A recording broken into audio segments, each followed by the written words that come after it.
Welcome to Maker Model College online tutorial. We hope at the end of this lesson, you will have acquired the expected learning outcome. Sit down and listen attentively as we introduce. Hello everyone, my name is Ibrahim Samson. In our previous class, I introduced myself to you as your biology teacher. I still remain your biology teacher.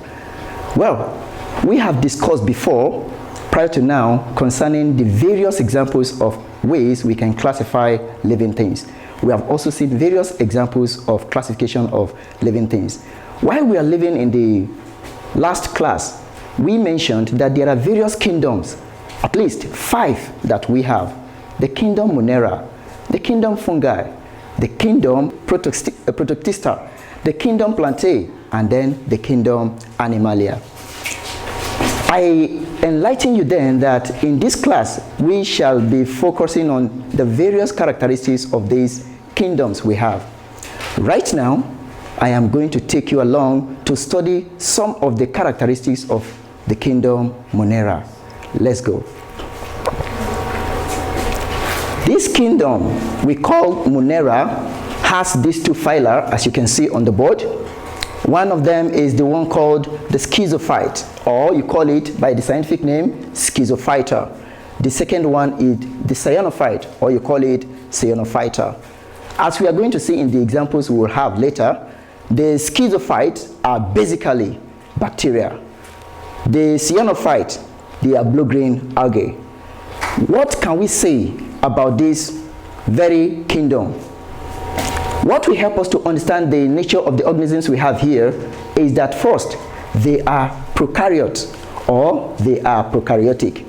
This means that their cells do not have organelles that are being enclosed in a membrane, unlike we have in the other eukaryotic organisms.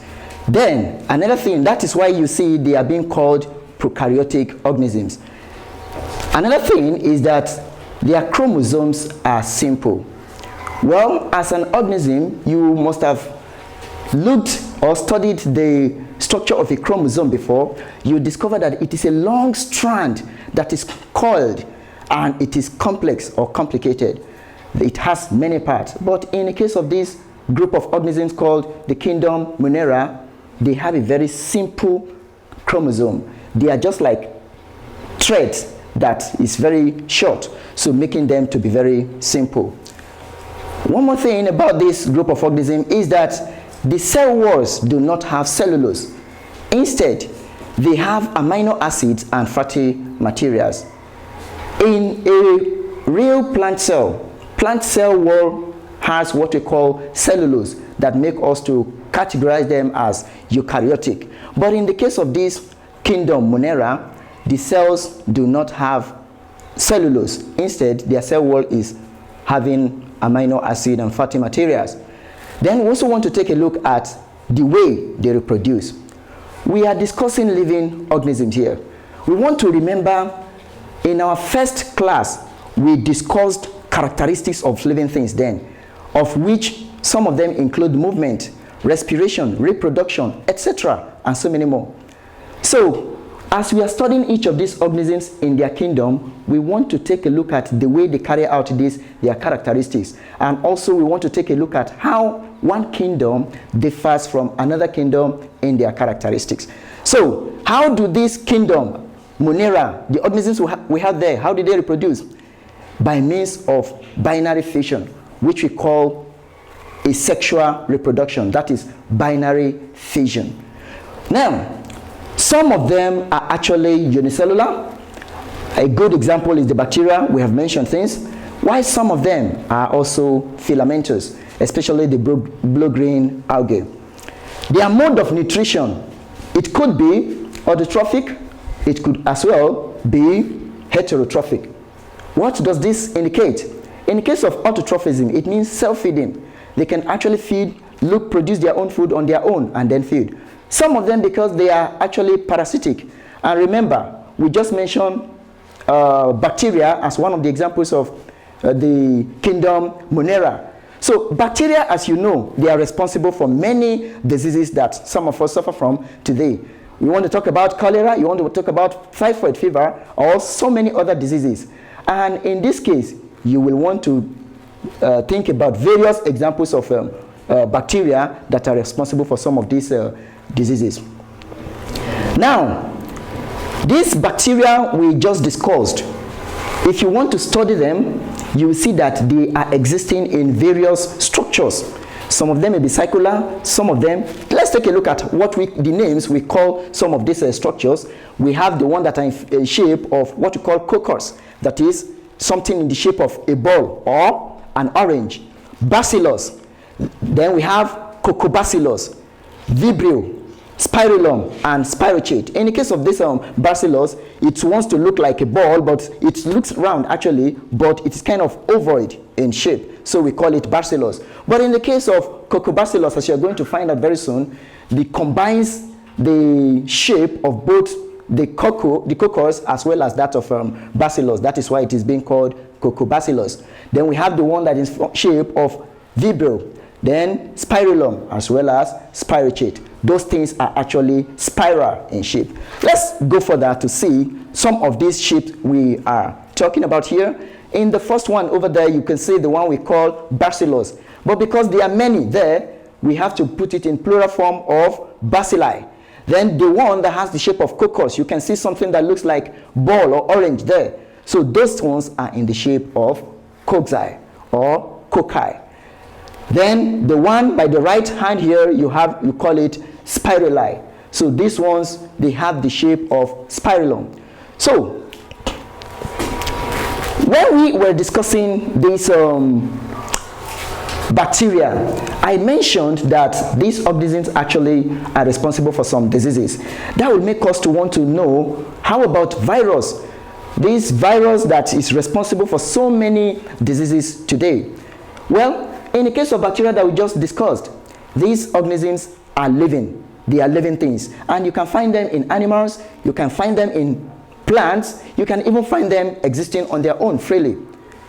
Some of them are even helping some plants to be able to produce their food. Then they have some kind of relationship with their plants that we call mutualism or symbiosis, especially the symbiotic bacteria, maybe the nitrifying bacteria or the nitrobacter and the rest of them. Those are examples of free living. But those that live inside the body of either plants or animals, we call them we call those ones parasitic bacteria. But how about virus? In the case of this virus, they are microscopic, and we can only see them with the aid of what? Electron microscope. Unlike the bacteria that we can just see with any laboratory microscope, any simple microscope, in the case of this one, it is only with the help of electron microscope. Then, unlike bacteria that are pure full-grown living organisms, these ones are not living things. You can't say they are living, you can't say they are not living. Why? We find them in the border between living things and non-living things. Why do we say this? What we are saying here is that the various viruses that we have today responsible for so many diseases, including Ebola virus, the human immunodeficiency virus, and so many other viruses that we have, when they are outside the body of living organisms, these things become non-living things. But only when they are in a living system do they become living things. And that is to show that when we collect a sample of a virus and we observe it outside the living system, we discover that they have a kind of shape that shows that they are non-living things. And what is that? They have this kind of crystalline shape. And this shape, they only have two parts in their body. We have what we call the coat that is covering them. We call it a protein coat. Then inside that protein coat, the protein coat is covering what we call a nuclear material. And this nuclear material, it could be either the DNA or an RNA. That makes us to be able to classify a virus as either DNA virus or RNA virus. I want to take a look at more information concerning this particular organism. Like we have said, they are found in the borderline between living organisms and non-living system. So now, outside the living system, a virus becomes non-living and they assume a crystalline structure. But inside the living system, it reproduces. So this ability is what makes sometimes virus to be considered as a living thing. But for the fact that when they are outside the living system, they assume that crystalline structure, we can't say it is also a living thing. Then, outside living system again, it has the ability to respire, which living things, of course, are able to do. Then they possess either an RNA or a DNA. We want to understand that no single virus will have RNA and DNA at the same time. No. So, but either it has an RNA or it has a DNA. In living cells, viruses have the ability to transmit their traits or characters from one generation to another. That is why you see that inside the living cell, the moment they get there, they quickly replicate. And all the characters they are having, the traits they are having that enable them to be able to even cause various diseases, they quickly replicate and pass on these characters to their the next generation, which is their offspring. And immediately, the offsprings too, they have a very fast way of reproducing, and that is why when a single virus enters into a living system, either plant, animal, or human, they cause a lot of diseases that are very deadly to these organisms. These organisms are also, like we've said, they are responsible for many diseases. You can see example of these diseases that virus is responsible for, the AIDS and the rest of them. Now, look at the structure we're talking about. The structure of a virus. What can you see? Okay, inside there you see what we call an RNA genome. This is an example of a virus that carries nuclear material of RNA. And then the coat that is covering it, that protein code, we call it capsid. So this is the typical structure of a virus. Now, we are coming to the end of today's lesson. What have we learned so far? We have come to see the characteristics of the kingdom Monera. We see that those things, they are prokaryotes. And the good examples of what we have there are bacteria. These bacteria, they exist in various shapes. The bacteria are also responsible for so many diseases that you all know. You want to talk about cholera, you want to talk about typhoid fever, and so many others. Bacteria are responsible for them. But how about the virus? Viruses are found between the border of living things and non-living things. When they are outside the living cell, they assume a crystalline structure, and so they become non-living. They will lose the ability to replicate. But when you put them inside the living cell, what happens? They assume the characteristic of living things by replicating. That is all they can do. But other characteristics like movement, respiration, and the rest of them, they do not have this ability. We have also seen that virus is responsible for so many diseases of man that we are all battling with today. In our next class, I will introduce you to the next generation or the next group of organisms we have, and that is fungi. On that note, good day.